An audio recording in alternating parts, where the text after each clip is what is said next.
Hi friends, let's begin our episode. ಎಕ್ಸ್ಪೆರಿಮೆಂಟ್ಗೆ ಬೇಕಾದ ವಸ್ತುಗಳು: ಗಾಜಿನ bottle, aluminium wire, water, balloon, sodium hydroxide. Experiment ಮಾಡುವ ವಿಧಾನ: ಗಾಜಿನ ಬಾಟಲ್ಗೆ 100 ml ನಷ್ಟು ನೀರನ್ನು ಹಾಕಿ, ನಂತರ ಅಲ್ಯೂಮಿನಿಯಂ ವೈರ್ನ ಚೂರುಗಳನ್ನು ಹಾಕಿ, ನಂತರ 1 ಸ್ಪೂನ್ ಸೋಡಿಯಂ ಹೈಡ್ರಾಕ್ಸೈಡನ್ನು ಹಾಕಿ. ಈಗ ನಾವು ಗಮನಿಸಬಹುದು, ಅಲ್ಯೂಮಿನಿಯಂ ಒಂದು ಆಂಫೋಟೆರಿಕ್ ಮೆಟಲ್, ಅಂದರೆ ಇದು ಆ್ಯಸಿಡ್ ಮತ್ತು ಬೇಸ್ ಎರಡರ ಜೊತೆಗೂ ರಿಯಾಕ್ಟ್ ಆಗುವ ಗುಣ ಹೊಂದಿದೆ. ಇಲ್ಲಿ ಅಲ್ಯೂಮಿನಿಯಂ ಆಕ್ವೆಸ್ ಸೋಡಿಯಂ ಹೈಡ್ರಾಕ್ಸೈಡ್ನ ಜೊತೆ ರಿಯಾಕ್ಟ್ ಆಗಿ ಸೋಡಿಯಂ ಅಲ್ಯುಮಿನೇಟ್ ಸಾಲ್ಟ್ ಮತ್ತು ಹೈಡ್ರೋಜನ್ ಗ್ಯಾಸನ್ನು ಉತ್ಪತ್ತಿ ಮಾಡುತ್ತದೆ. ಇದು ಒಂದು highly exothermic reaction. Exothermic reaction ಅಂದರೆ ರಿಯಾಕ್ಷನ್ ಆಗೋ ವೇಳೆ ಹೀಟ್ ಪ್ರೊಡ್ಯೂಸ್ ಆಗುತ್ತೆ ಎಂದರ್ಥ. ಈ ಎಕ್ಸ್ಪೆರಿಮೆಂಟ್ನ ಕೆಮಿಕಲ್ ಈಕ್ವೇಷನ್ ಏನಂದರೆ 2 aluminium atoms plus 2 sodium hydroxide atoms plus 2 water atoms is gives rise to 2 sodium aluminate salt plus 6 hydrogen atoms. ಅಂದರೆ ಅಲ್ಯೂಮಿನಿಯಂ ಸೋಡಿಯಂ ಹೈಡ್ರಾಕ್ಸೈಡ್ನ ಮತ್ತು ವಾಟರ್ನ ಜೊತೆ ರಿಯಾಕ್ಟ್ ಆಗಿ ಸೋಡಿಯಂ ಅಲ್ಯುಮಿನೇಟ್ ಸಾಲ್ಟ್ ಮತ್ತು ಹೈಡ್ರೋಜನ್ ಗ್ಯಾಸನ್ನು ಉತ್ಪತ್ತಿ ಮಾಡುತ್ತದೆ ಎಂದರ್ಥ.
ಈ ಈಕ್ವೇಷನ್ನಲ್ಲಿ ಅಲ್ಯೂಮಿನಿಯಂ, ಸೋಡಿಯಂ ಹೈಡ್ರಾಕ್ಸೈಡ್ ಮತ್ತು ವಾಟರ್ ಇವೆ.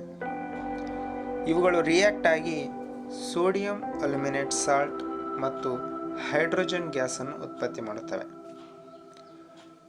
ಕಾಂಪೊನೆಂಟ್ ಸೈಡ್ನಲ್ಲಿ 1 time 1 aluminium, 1 time 1 sodium, 1 time 1 plus 1 time 1 is equal to 2 oxygen atoms ಇವೆ.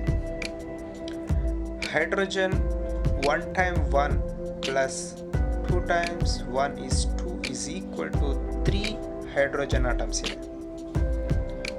ಪ್ರಾಡಕ್ಟ್ ಸೈಡ್ನಲ್ಲಿ 1 times 1 aluminium, 1 times 1 sodium, 2 times 1 is 2 oxygen and 2 times 1 is 2 hydrogen atoms ಇವೆ. ಈಕ್ವೇಷನ್ನಲ್ಲಿ ಹೈಡ್ರೋಜನ್ ಬಿಟ್ಟು ಉಳಿದೆಲ್ಲವೂ balance ಆಗಿದೆ. ಈಗ equation balance ಮಾಡಲು sodium ಹೈಡ್ರಾಕ್ಸೈಡ್ಗೆ 2 ಸೇರಿಸೋಣ. ಆಗ ಸೋಡಿಯಂ ಅಪ್ಡೇಟ್ 1 times 2 is 2 ಆಗುತ್ತೆ. Oxygen update 1 times 2 is 2 plus 1 times 1 is equal to 3 ಆಗುತ್ತೆ. Hydrogen update 1 times 2 is 2 plus 2 times 1 is 2 is equal to 4 ಆಗುತ್ತೆ. ಈಗ ಪ್ರಾಡಕ್ಟ್ ಸೈಡ್ನಲ್ಲಿರುವ ಸೋಡಿಯಂ ಅಲ್ಯುಮಿನೇಟ್ ಸಾಲ್ಟ್ಗೆ ಎರಡನ್ನು ಸೇರಿಸಿದಾಗ ಸೋಡಿಯಂ ಅಪ್ಡೇಟ್ 1 times 2 is 2 ಆಗುತ್ತೆ. ಅಲ್ಯೂಮಿನಿಯಂ ಅಪ್ಡೇಟ್ 1 times 2 is 2 ಆಗುತ್ತೆ. Oxygen update 2 times 2 is 4 ಆಗುತ್ತೆ. ಈಗ hydrogen balance ಮಾಡಲು ಪ್ರಯತ್ನಿಸೋಣ.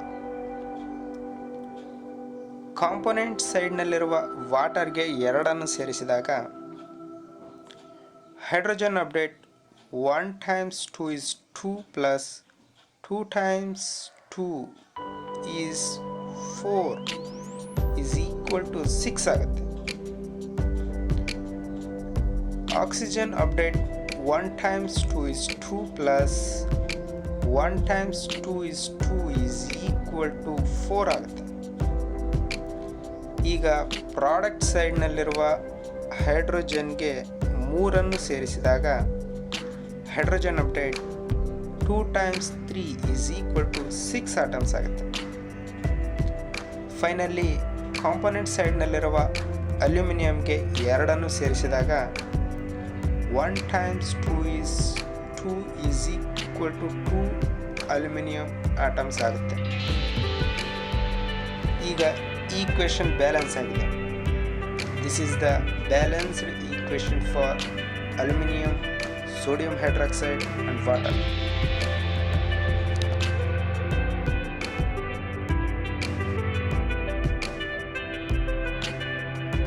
ಹೈಡ್ರೋಜನ್ ತಯಾರಿಕೆಯ ಇನ್ನಿತರ ವಿಧಾನಗಳೆಂದರೆ zinc plus hydrochloric acid is used as to zinc chloride plus hydrogen gas. Magnesium plus hydrochloric acid is used as to magnesium chloride plus hydrogen gas. Magnesium plus water is used as to magnesium oxide plus hydrogen gas. Sodium plus water is used as to sodium hydroxide plus hydrogen gas. Zinc plus dilute H2SO4 sulfuric acid is used as to zinc sulfide plus hydrogen gas. ಈ ಎಕ್ಸ್ಪೆರಿಮೆಂಟ್ಗೆ ಬೇಕಾದ ಕಾಂಪೌಂಡ್ಸ್ಗಳೆಂದರೆ zinc Zn, concentrated hydrochloric acid HCl, magnesium Mg, water H2O, sodium Na, dilute H2SO4 sulfuric acid.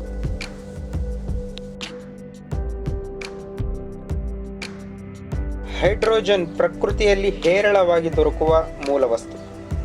ಇದು ಅತ್ಯಂತ ಹಗುರವಾದ diatomic gas molecule.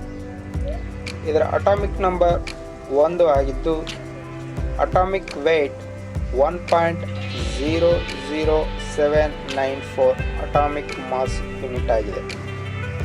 ಇದೊಂದು unstable and inflammable gas. ಆದ್ದರಿಂದ ಇದರ ಬಳಕೆ ಅತ್ಯಂತ ಜಾಗರೂಕತೆಯಿಂದ ಮಾಡಬೇಕಾಗಿರುತ್ತದೆ. ಇದರಂತೆಯೇ ಹೀಲಿಯಂ ಕೂಡ ಪ್ರಕೃತಿಯಲ್ಲಿ ಹೇರಳವಾಗಿ ದೊರಕುವ ಮೂಲವಸ್ತು. ಇದು ಕೂಡ ಅತ್ಯಂತ ಹಗುರವಾದ ಮಾನೋ ಅಟಾಮಿಕ್ ಗ್ಯಾಸ್ ಮಾಲಿಕ್ಯೂಲ್ ಆಗಿದ್ದು atomic number 2 and atomic weight 4.00260 atomic mass unit ಆಗಿದೆ.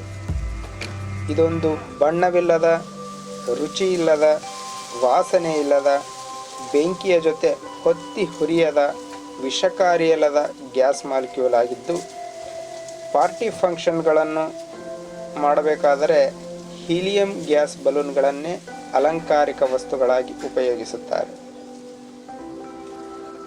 ಹೈಡ್ರೋಜನ್ ಮತ್ತು ಹೀಲಿಯಂಗಳ ನಡುವಿನ ಕಂಪ್ಯಾರಿಸನ್ ಏನಂದರೆ, ಹೈಡ್ರೋಜನ್ ಆಟಮ್ ಹೀಲಿಯಂಗಿಂತಲೂ ಹೆಚ್ಚು ಹಗುರವಾಗಿದ್ದು ಸುಮಾರು ಹೀಲಿಯಂನ ಅರ್ಧದಷ್ಟು ಡೆನ್ಸಿಟಿಯನ್ನು ಹೊಂದಿದೆ. ಹೈಡ್ರೋಜನ್ ತಯಾರಿಕೆಯ ವೆಚ್ಚ ಹೀಲಿಯಂ ತಯಾರಿಕೆಯ ವೆಚ್ಚದ ಅರ್ಧಕ್ಕಿಂತಲೂ ಕಡಿಮೆ ಇರುತ್ತದೆ. ಹೈಡ್ರೋಜನ್ ಲಿಫ್ಟಿಂಗ್ ಕೆಪಾಸಿಟಿ ಹೀಲಿಯಂ ಬಲೂನ್ನ ಲಿಫ್ಟಿಂಗ್ ಕೆಪಾಸಿಟಿಗಿಂತ 9% ಹೆಚ್ಚಾಗಿರುತ್ತದೆ. ಫ್ಲೈಯಿಂಗ್ ಬಲೂನ್ ವ್ಯಾಕ್ಯೂಮ್ ಸ್ಪೇಸ್ ಅಂದರೆ ನಿರ್ವಾತ ಪ್ರದೇಶವನ್ನು ತಲುಪಲ್ಲ. ಯಾಕಂದರೆ ಅಲ್ಲಿರುವ ವಾತಾವರಣದ ಪರಿಣಾಮದಿಂದಾಗಿ ಬಲೂನ್ನ ಒಳಗೋಡೆಗಳ ಮೇಲೆ ಪ್ರೆಷರ್ ಹೆಚ್ಚಾಗಿ ಬಲೂನ್ ಎಕ್ಸ್ಪ್ಯಾಂಡ್ ಆಗುತ್ತಾ ಹೊಡೆದು ಹೋಗುತ್ತದೆ. ಅದು ಎಷ್ಟು ಎತ್ತರದಲ್ಲಿ ಅಂದರೆ, ಸಾಮಾನ್ಯ ಬಲೂನ್ಗಳಾದರೆ ಸುಮಾರು 10 ಕಿಲೋಮೀಟರ್ನಷ್ಟು ತಲುಪುತ್ತವೆ. ಗುಡ್ ಕ್ವಾಲಿಟಿ ಬಲೂನ್ಗಳಾದರೆ ಸುಮಾರು 30 ಕಿಲೋಮೀಟರ್ನಷ್ಟು ಎತ್ತರಕ್ಕೆ ತಲುಪುತ್ತವೆ. ಅಂದರೆ ವಾತಾವರಣದಲ್ಲಿ ಅಟ್ಮಾಸ್ಫರಿಕ್ ಲೇಯರ್ಗಳಿರ್ತವೆ. ಅವುಗಳೆಂದರೆ ಟ್ರೋಪೋಸ್ಫಿಯರ್, ಸ್ಟ್ರಾಟೋಸ್ಫಿಯರ್, ಮೀಸೋಸ್ಫಿಯರ್, ಥರ್ಮೋಸ್ಫಿಯರ್, ಎಕ್ಸ್ಪೋಸ್ಫಿಯರ್ ಇಂತಹ ಲೇಯರ್ಗಳಿರ್ತವೆ. ಇವುಗಳಲ್ಲಿ ಬಲೂನ್ಗಳು ಟ್ರೋಪೋಸ್ಫಿಯರ್ ಮತ್ತು ಸ್ಟ್ರಾಟೋಸ್ಫಿಯರ್ ಲೇಯರ್ಗಳನ್ನು ಮಾತ್ರ ತಲುಪುವ ಸಾಮರ್ಥ್ಯವನ್ನು ಹೊಂದಿವೆ. ನಿಖರವಾಗಿ ಹೇಳಬೇಕೆಂದರೆ ಸಮುದ್ರ ಮಟ್ಟದಿಂದ 18 ಕಿಲೋಮೀಟರ್ನಿಂದ 37 ಕಿಲೋಮೀಟರ್ ಎತ್ತರಕ್ಕೆ ತಲುಪುತ್ತವೆ. ಹೈಡ್ರೋಜನ್ ಒಂದು ಅನ್ಸ್ಟೇಬಲ್ ಇನ್ಫ್ಲೇಮಬಲ್ ಗ್ಯಾಸ್ ಆದ್ದರಿಂದ ಚಿಕ್ಕ ಮಕ್ಕಳು ಇಂತಹ ಎಕ್ಸ್ಪೆರಿಮೆಂಟ್ಗಳನ್ನು ನಿಮ್ಮ ಕ್ಲಾಸ್ ಟೀಚರ್ ಸಹಾಯ ಪಡೆದುಕೊಂಡೇ ಮಾಡಿ. ಇಂತಹ ಇಂಟ್ರೆಸ್ಟಿಂಗ್ ವಿಡಿಯೋ ಅಪ್ಡೇಟ್ಗೋಸ್ಕರ ನಮ್ಮ ಚಾನಲ್ ಸಬ್ಸ್ಕ್ರೈಬ್ ಮಾಡಿ ಮತ್ತು ಬೆಲ್ ಐಕನ್ ಪ್ರೆಸ್ ಮಾಡಿ. ಇದರಿಂದ ನಾನು ವಿಡಿಯೋ ಅಪ್ಲೋಡ್ ಮಾಡಿದ ಕೂಡಲೇ ನೋಟಿಫಿಕೇಷನ್ ಮುಖಾಂತರ ವಿಡಿಯೋ ನಿಮ್ಮ ಬಳಿ ಬರುತ್ತದೆ.